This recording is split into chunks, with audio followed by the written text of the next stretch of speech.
थांबा मित्रांनो, थोडं विचार करा की 2026 सुरू झालं आणि प्रत्येक गोष्टीची लगबग सुरू झाली आणि नक्कीच 2025 मध्ये मी काही नाही करू शकलो आणि आता हे मला करायचंय हे तुम्ही ठाणलं असेल आणि त्यासाठी प्लॅन चालू केले असतील. पण विचार करा, असे प्लॅन कित्येक जण करत असतात आणि तुम्ही जर आज या व्हिडिओसाठी थांबला नाही याच्यामध्ये तर पुन्हा त्याच चुका रिपीट होऊ शकतात. कारण मी आज असं काही तुम्हाला याच्यामध्ये सांगणार आहे की आपल्याला काही कॉन्सेप्ट क्लिअर होतील. कारण पैसे कसे कमवायचे हे सांगणारे कित्येक व्हिडिओज तुम्ही पाहता किंवा पाहायला मिळतील, परंतु पैसे कसे ऍक्च्युली प्रॉपर पद्धतीने आपल्याला ग्रो केले पाहिजेत आणि महत्वाची गोष्ट ते कसे सांभाळले पाहिजेत ह्या व्हिडिओ नंतर तुम्हाला क्लॅरिटी मिळून जाईल याच्यामध्ये. मित्रांनो, नवीन वर्ष सुरू झालं की बऱ्याच लोकांनी नवीन वर्षासाठी एक नवीन रिझोल्यूशन केलं असेल आणि या वर्षी आता सेव्हिंग करणार, या वर्षामध्ये इन्व्हेस्टमेंट करणार, या वर्षी थोडं मी टेन्शन कमी करणार, अशी कितीतरी प्लॅन तुमच्या डोक्यामध्ये मागच्या काही दिवसामध्ये आले असतील. पण काही लोक आपल्या दैनंदिन कामातच नॉर्मली बिझी राहतात आणि या सगळ्या गोष्टींना हळूहळू दुर्लक्ष करत असतात आणि वर्षाच्या शेवटी प्रश्न एकच राहतो की अरे करायचं तर खूप सारं होतं पण गेला पैसा कुठे, बरोबर ना. पण आपल्या पुढील सुक्या विषयासाठी आपलं फायनान्शियल प्लॅनिंग वर्षाच्या सुरुवातीपासूनच करणं खूप सारं गरजेचं असतं, जेणेकरून वर्षाच्या अखेरीस आपण आपल्या केलेल्या कामाला वळून जर पाहिलं तर मनामध्ये एक आनंद निर्माण झाला पाहिजे, ना की रिग्रेट. मग चला या 2026 एक फायनान्शियल प्लॅनिंग करूया आणि ज्याच्यामध्ये गोल सेटिंग काय केलं पाहिजे बाबा. टॅक्स भरायचं तर त्याचं प्लॅनिंग कसं करायचं, आपण मनी मॅनेजमेंट कसं करायचं, इमर्जन्सी फंड पासून ते रिटायरमेंट पर्यंत जे काही वेगवेगळे प्लॅनिंग्स असतात जे 2026 मध्ये आपल्याला करायचं, अगदी सोप्या भाषेत समजून घेऊया. कारण बरेच जण विचारतात की या वर्षाचा एखादा स्पेशल व्हिडिओ, त्यांना सांगतो की हा व्हिडिओ बघितल्याच्या पुढे जाऊच नका याच्यामध्ये. मग चला, तुम्हाला स्ट्रेस फ्री राहायचं असेल तर हा व्हिडिओ शेवटपर्यंत बघा. नमस्कार मित्रांनो, मी शंभूराज खामकर आपल्या सगळ्यांचं सहर्ष स्वागत करतो तुमच्या हक्काच्या मराठी चॅनलवर. मित्रांनो, आतापर्यंत आपण बऱ्याच गोष्टी शिकतो आणि आता 2026 मध्ये अपग्रेड करण्यासाठी आम्ही एक AI साठीचा एक स्पेशल सेशन पुण्यात घेऊन येतोय, ज्याच्यामध्ये स्टॉक मार्केटमध्ये AI चा कसा वापर करायचा हे मी तुम्हाला 11 जानेवारीला होणाऱ्या प्रोग्राम मध्ये शिकवणार आहे. या प्रोग्रामची खासियत अशी आहे की हा एक वन डे फुल सेशन असेल याच्यामध्ये, जिथे तुम्ही फिजिकली माझ्यासमोर बसून ह्या गोष्टी प्रॅक्टिकली करू पण शकता आणि खूप छान टूल इन्व्हेस्टमेंटसाठी, त्याच्यानंतर ट्रेडिंग साठी असेल, फ्युचर ऑप्शन करता याच्यासाठी मी तुम्हाला प्रॅक्टिकली दाखवणार आहे, जेणेकरून तुम्ही एक पर्सनल फायनान्शियल प्रोफेशनल बनवू शकता. मग चला, डिस्क्रिप्शन मध्ये लिंक दिलेली क्विकली जॉईन करा.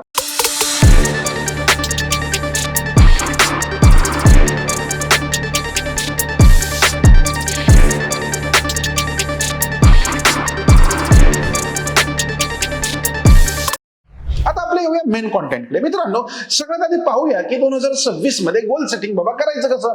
तर सगळ्यात पहिली चूक काय होते माहिती तुम्हाला याच्यामध्ये, आपण गोल सेट करतो पण ते सेट करायच्या आधी आपण त्याचा प्लॅन करत नाहीये. म्हणजे नॉर्मली विचार करा, मला घर घ्यायचंय, मला कार पण घ्यायची याच्यामध्ये. आता विचार करा, ही नॉर्मली आपल्या प्रत्येकाला वाटतं माझे खूप मोठे गोल्स आहेत, पण नॉर्मली आपल्या प्रत्येकाचे एक विश असतात त्याच्यामध्ये. पण 2026 मध्ये गोल सेटिंग करताना थोडं एक भावनेने नाही, आपण काही आकड्यांचा विचार करू याच्यामध्ये. म्हणजे बघा, आता तुम्हाला एखादा गोल सेट करायचे तर एक 4 गोष्टींचा तुम्ही फोकस केला पाहिजे. मग तुम्ही म्हणाल त्या कुठल्या गोष्टी. चला असं समजूया की हा एक गोल सेटिंगचा फॉर्म्युलाच आहे तुमच्यासाठी. म्हणजे तुमचं गोल असेल त्याच्यामध्ये, त्याच्यानंतर त्याची लागणारी अमाऊंट, त्याच्यानंतर लागणार त्याचा टाइम आणि याच्यासाठी मला घ्यावी लागणारी मंथली ऍक्शन, असं 4 टप्प्यामध्ये ह्या गोष्टींना तुम्ही प्रॉपर पद्धतीने प्लॅन करायचे. एक उदाहरण पण सांगतो, लक्षात ठेवा. 2027-28 मध्ये तुम्हाला एखादी 15 लाख रुपयाची कार घ्यायची. मग तुमचा ब्रेन इथे ऍक्टिव्ह होईल की दर महिन्याला मला किती सेव्हिंग केली पाहिजे. दुसरा प्रश्न पडेल, मग आता हे जे सेव्ह करतोय बँक अकाउंटचा उपयोग आहे का, नाहीये, हे कुठेतरी इन्व्हेस्ट करावं लागेल. मग ते कुठे करायचे बरं. आता बरं, यासाठी दर महिन्याला काही ठराविक रक्कम बाजूला काढायची का आणि ते प्लॅन इन्व्हेस्टमेंट मध्ये कशी ऍड करायची. मित्रांनो, जेव्हा गोल क्लिअर असतं तेव्हा खर्च आपोआप नॉर्मली आपल्या कंट्रोलमध्ये राहतात आणि अशा पद्धतीने आपल्याला विचार केला पाहिजे.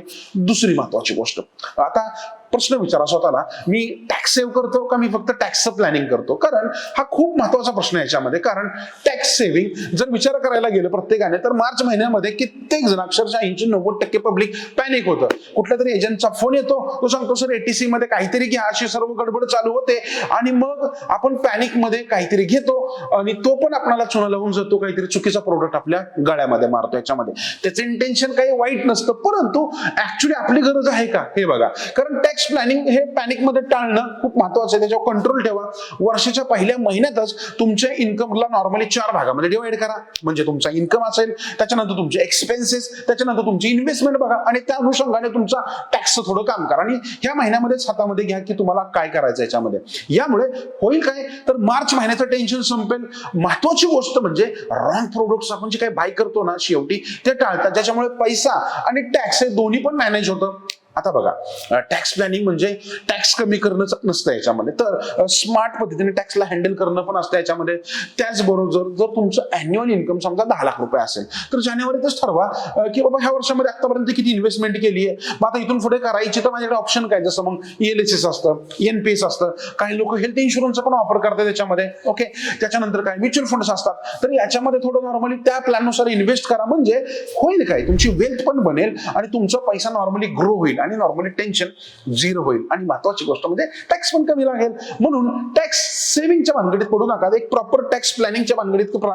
हे जर केलं तर सेव्ह ऑटोमॅटिक होणार आहे. तिसरी गोष्ट मित्रांनो, 2026 मध्ये थोडं मनी मॅनेजमेंट आपल्याला कसं करावं याच्याकडे फोकस करा. तर तुम्हाला प्रश्न पडेल थोडं सांगताय का याच्यामध्ये, चला डिटेलमध्ये ती पण गोष्ट मी तुम्हाला सांगतो. समजा 2026 मध्ये मनी मॅनेज करायचंय तर एक सिंपल फॉर्म्युला मी तुम्हाला सांगतो, 30-30-40. मी तुम्ही म्हणाल की अरे बाबा हे काय आहे, लक्षात ठेवा 30 म्हणजे काय, तर तुमचा जो पण काही इन्कम आहे त्याच्यामधले 30% अमाऊंट तुम्हाला फक्त तुमच्या गरजेच्या गोष्टींना जे काही दर महिन्याचे खर्चेच असतात त्याच्यावर तुम्हाला खर्च करायचे, बरोबर, घरगुती खर्च असो म्हणू शकतो आपण. त्याच्यानंतर जो 30%चा पोर्शन आहे ना तो फक्त तुम्हाला EMI साठी वापरायचा. म्हणजे तुम्ही जे काही कर्ज घेणार, विचार करा जो काही EMI येणार आहे तुमच्या टोटल खर्चाच्या 30% जास्त EMI गेला नाही पाहिजे. आता राहतील 40%. तर विचार करा तुम्ही जे काही कमवताय त्याच्यामधले 40% हे तुम्हाला कंपल्सरी चांगल्या ठिकाणी इन्व्हेस्ट करायचे तुमच्या रिस्क प्रोफाईलनुसार. ओके, आता समजून घेऊया की समजा एक तुमचा 50,000 पगार आहे, तर काय करायचं, 15,000 रुपयाच्या मध्ये इन्व्हेस्टमेंट करायची. ते पण कधी पगार आल्या पगार गेल्यानंतर नाही करायचं याच्यामध्ये, बरोबर. आता सगळ्यात मोठी चूक काय होते की प्रत्येक जणांचा आम्ही ऑब्झर्व करतो, हा अच्छा महिन्याच्या शेवटी इन्व्हेस्ट करून टाकू ना. ओके, पण होतं काय, महिन्याचा शेवट कधीच येत नाही, कारण आपला 15 तारखेनंतर खिशामध्ये ठणठण झालेला असतो याच्यामध्ये, बरोबर, काही राहत नाही. म्हणून पगार आला की आधी पहिल्यांदा इन्व्हेस्ट करा, नंतर खर्च करा. म्हणजे इन्व्हेस्टमेंटला एक फर्स्ट प्रायोरिटी आपल्याला ठेवता येईल. आता जेव्हा इन्व्हेस्टमेंट ऑटोमॅटिक होते तेव्हा लाईफस्टाईल पण हळूहळू एक डिसिप्लिन मोडमध्ये येऊन जाते आणि पैसा वाचत नाही. तर लक्षात ठेवा पैशाला नेहमी मॅनेज करावा लागतो. आता हे झाले 3 महत्वाच्या गोष्टी. चौथी सगळ्यात इम्पॉर्टंट गोष्ट म्हणजे फायनान्शियल गोल कसे ठरवायला हवेत. चला ते पण अगदी क्विक मध्ये सांगतो. आता फायनान्शियल गोलचा जेव्हा एक विचार करतो ना तेव्हा आम्ही प्रत्येकाला सांगतो तुम्ही जे काही गोल बनवताय ना ते नॉर्मली 3 फेज मध्ये बनवा. म्हणजे पहिलं गोल असं आपलं नेहमी शॉर्ट टर्मचं, म्हणजे 1 ते 2 वर्षाच्या प्लॅनिंग मध्ये जे गोल आहेत ते सगळे शॉर्ट टर्म मध्ये ऍड करून टाका. मग काय ट्रॅव्हलिंगला जायचं असेल, काय गॅजेट्स खरेदी करायचे घरामध्ये, काही इमर्जन्सी फंड असेल किंवा काही छोटी मोठी गोष्टी घरात करायच्या त्या. त्याच्यानंतर 3 ते 7 वर्षाचे जे काही असतील ते मिड टर्म मध्ये ऍड करून टाका. समजा तुम्हाला कोणाला कार घ्यायची, कोणाला घर घ्यायचंय, मुलांचे एज्युकेशन आहे किंवा घरामध्ये येणारे काही फंक्शन्स असू शकतात त्याच्यामध्ये. आणि त्याच्यानंतर तिसरी कॅटेगरी बनवा लॉंग टर्म साठी. म्हणजे नॉर्मली 10 वर्षानंतरचे माझे जे काही प्लॅन आहेत, समजा काही लोक म्हणतील आमचं रिटायरमेंट असेल, काही लोकांना एक मोठी वेल्थ क्रिएट करायची, बरोबर, तर अशा गोष्टी हे सगळ्या लॉंग टर्म मध्ये टाका. आता हा पॉईंट खूप सारा गहन आहे, खूप सारा डीप मध्ये शिकणं गरजेचं आहे. आणि तुम्हाला जर हे डिटेल मध्ये शिकायचं असेल ना तर मी सांगेन की मी दर गुरुवारी आहे ना एक म्युच्युअल फंडाचा वेबिनार पण घेत असतो, अगदी फ्री मध्ये असतो, ज्याच्यामध्ये एक प्रॉपर म्युच्युअल फंड ब्ल्यूप्रिंट कशी बनवायची, ओके, ज्याला आम्ही म्हणतो की एक वेल्थ क्रिएशन ब्ल्यूप्रिंट, बरोबर, तर तो अवश्य अटेंड करा. दर गुरुवारी संध्याकाळी 7 वाजता आपल्या युट्यूब चॅनलवर असतो, न चुकता अटेंड करा. ज्याच्यामुळे काय होईल, तुमचे जे काही गोल बनवतात ना त्याच्यामध्ये क्लॅरिटी आणि बऱ्याच असंख्य गोष्टी नॉलेज मध्ये तुमच्या ऍड होतील. कारण फायनान्शियल गोल सक्सेसफुल तेव्हाच होतात जेव्हा त्यांना एक योग्य ड्युरेशन मिळतं, बरोबर. आता महत्वाची गोष्ट म्हणजे यावर्षी सगळ्यात जो काही प्लॅन करताय ना त्याच्यामध्ये गोष्ट लक्षात ठेवा, सगळा पैसा एकाच ठिकाणी टाकू नका. कारण प्रत्येक गोलला एक वेगळी स्पीड असते, त्याला एक वेगळी सेफ्टी असते आणि त्याचा तुम्ही ते प्रॉपर पद्धतीने वापर करून घेतला पाहिजे. मित्रांनो, 5वी इम्पॉर्टंट गोष्ट म्हणजे इमर्जन्सी फंड कसा आणि कुठे इन्व्हेस्ट करावा. तर महत्वाची गोष्ट म्हणजे इमर्जन्सी काय हे पहिल्यांदा तुम्हाला क्लॅरिटी पाहिजे. समजा तुम्ही जॉब करताय, बरोबर, काय बिझनेस करताय, याच्यामध्ये समजा तुमचा जॉब गेला, आता काय, घरामध्ये एखादी मेडिकल इमर्जन्सी आली, आता काय, ओके, जो काही इन्कम सोर्स आहे तो ब्रेक झाला तर काय, तर लक्षात ठेवा तुमचा जो आत्ताचा इन्कम सोर्स ब्रेक झाला तर खूप सारा प्रॉब्लेम येतो. त्यामुळे आजपासून समजा पुढचे 6 महिने मी जरी काही नाही केलं तरी माझा इमर्जन्सी फंड मला कामाला येईल. मग तुम्हाला प्रश्न पडेल बाबा हे करायचं कसं, तर एक नॉर्मली गोल्डन रूल आहे. बरोबर. म्हणजे समजा तुमचा मंथली इन्कम समजा एक 30,000 रुपये असेल.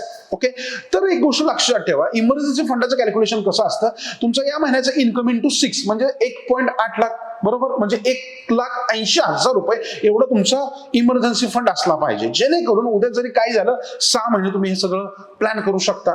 प्रश्न पडेल, अरे हा इमर्जन्सी फंडाचा पैसा ठेवायचा कुठे?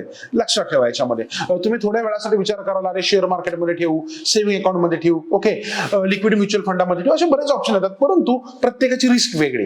मी अशा कंडिशन एक आयडिया देऊ शकतो तुम्हाला याच्यामध्ये. याची फिनचेक ऍप्लिकेशन आहे ना, त्याच्यामध्ये ना ऑनलाईन एटीएम नावाचा ऑप्शन आहे. आता ऑनलाईन एटीएम काय करतो याच्यामध्ये माहितीये का, तुमची इमर्जन्सी फंड पार्क करतो.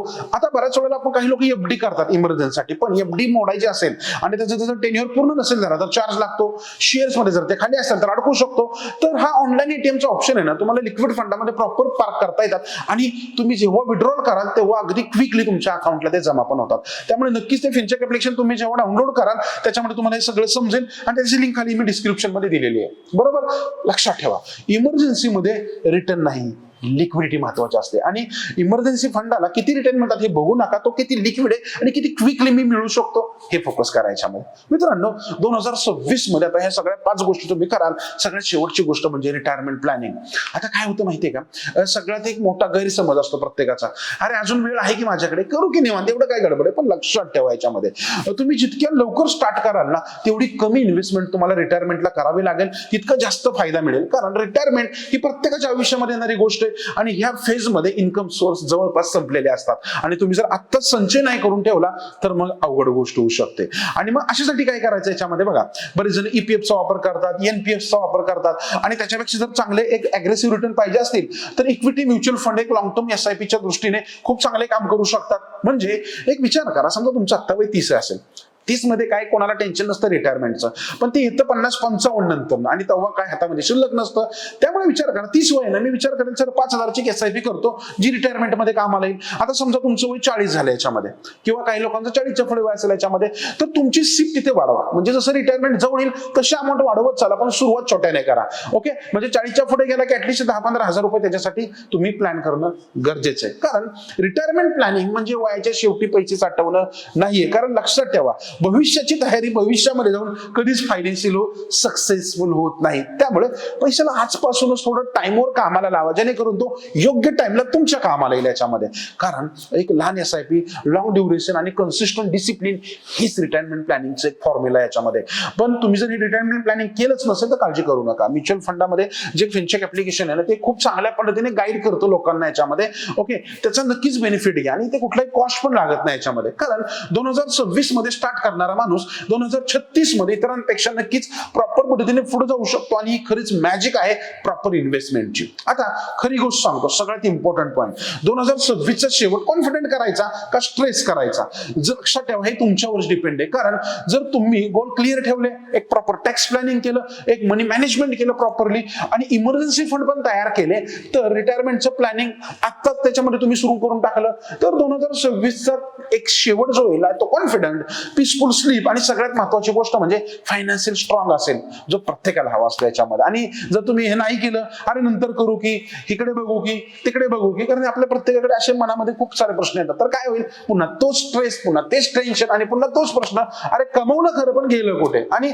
ठणठण गोपाल ही अवस्था वर्षाच्या शेवटी होऊन जाते. मग मित्रांनो, तुम्हाला खरंच कमबॅक करायचं असेल, एक 2026 मध्ये स्वतःचा एक बाउन्स बॅक करून दाखवायचा असेल, तर लक्षात ठेवा 2026 लक वर नाही, थोडं प्लॅनिंग वर चालवा. आणि महत्वाची गोष्ट म्हणजे हा व्हिडिओ कसा वाटला बरं, म्हणजे काय तुम्हाला सुरुवातीला सांगितलं होतं की 2026 मध्ये थोडं थांबा, हा प्लॅन करा आणि पुढे जावा. आणि तुम्हाला जर वाटतंय अरे खरंच हे गरजेचं आहे आम्हाला याच्यामध्ये, तर बिनधास्त लाईक करून जास्तीत जास्त लोकांपर्यंत शेअर करा. आणि या व्हिडिओमध्ये कुठला पॉईंट तुम्हाला जास्त आवडला हे खाली कमेंट करून सांगायला विसरू नका. कारण लक्षात ठेवा, पैसा कमवणं महत्वाचं नाहीये, तर त्याच्यापेक्षा पैसा सांभाळणं ही खूप सारी महत्वाची कला आहे आणि ज्याला ही जमते तोच एक वेल्थ क्रिएशन करू शकतो. चला भेटूया अशाच इंटरेस्टिंग टॉपिक्स पुढच्या भागामध्ये. तोपर्यंत 11 जानेवारीला होणारा प्रोग्राम अटेंड करायला विसरू नका.